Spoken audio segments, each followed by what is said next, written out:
In this video I want to demonstrate a self-taping technique for your fat pad. Having a fat pad irritation can be really debilitating, especially in those ball sports where you're striking a ball, moving your leg into extension. Because as you move into extension, that's where the inferior pole of your patella is irritating that fat pad. So basically, with this particular technique, we're trying to limit that full range extension to help improve your pain throughout the game and therefore your performance.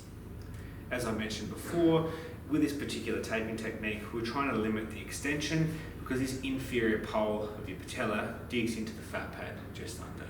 And as I alluded to, fat pad injuries are very debilitating because it's been found that the fat pad is one of the most pain-sensitive structures inside the knee.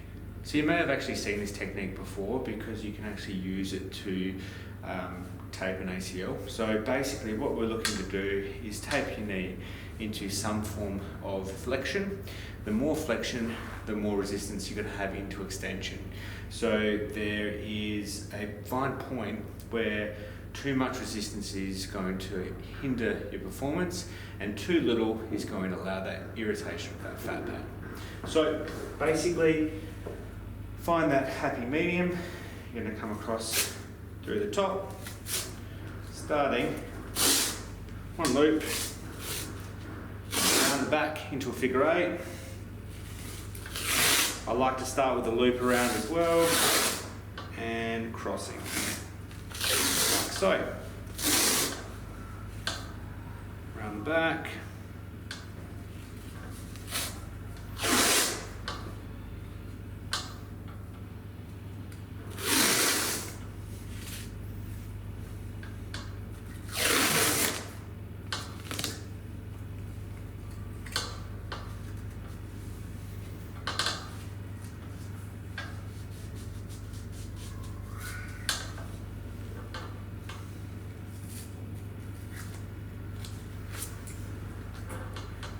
Just remember, some rigid tape,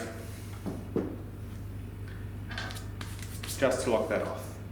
Now, one little tip before you start, just to make sure you're not cutting off the blood circulation to your leg, make sure you tense that leg before you begin. That just increases the size and reduces the risk of cutting off that circulation.